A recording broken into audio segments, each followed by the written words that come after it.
Hey there, friends, and welcome back to another 3-Minute Thoughts. My name is Derek, and 3-Minute Thoughts is a podcast where we take a few minutes each day to slow down, open Scripture, and remember that God isn't just interested in changing your circumstances, He's committed to changing you.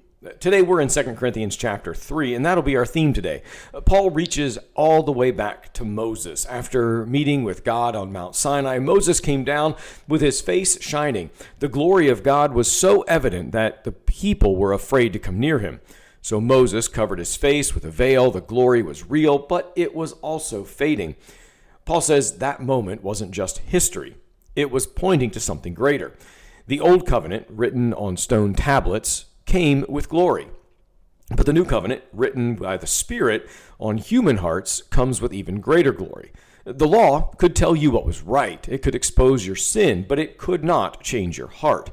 The Spirit, on the other hand, can. Then Paul makes one of the most beautiful statements in all of his letters.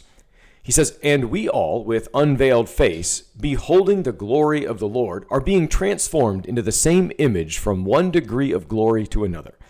Now think about that. You're not simply reading about Jesus. You're not merely learning facts about God. As you behold Christ, looking at his glory in Scripture, the Spirit is changing you to become more like him. And notice the verb Paul uses, are being transformed. Present tense, ongoing, not you were, not you will be, but you are being transformed right now, which is encouraging because most of us wish spiritual growth happened faster. We want instant maturity, instant patience, instant freedom from sin. But God usually works differently, from one degree of glory to another. One degree, then another, then another. It's slow enough that we often don't notice it. Think about a child growing. If you see them every day, the changes seem almost invisible. But come back a year later, and you can't believe how much they've grown. Spiritual growth is often like that. You may not notice the daily changes, but over time, the Spirit has been quietly at work. Scripture is full of that kind of transformation. Jesus compared God's kingdom to a mustard seed, tiny, almost unnoticeable. Yet it grows into something remarkable. Jacob wrestled with God through the night. He walked away with a limp, still the same man, yet forever changed.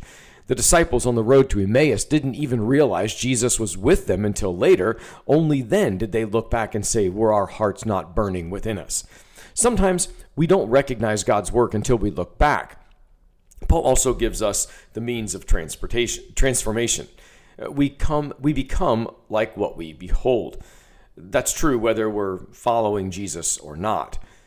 What captures your attention shapes your heart. What fills your mind forms your character. If we're constantly beholding success, we'll begin to measure our lives by achievement. If we're constantly beholding fear, we'll become anxious. But when we constantly behold Christ, his character begins to shape ours. That's all we have time for today. Be well, friends.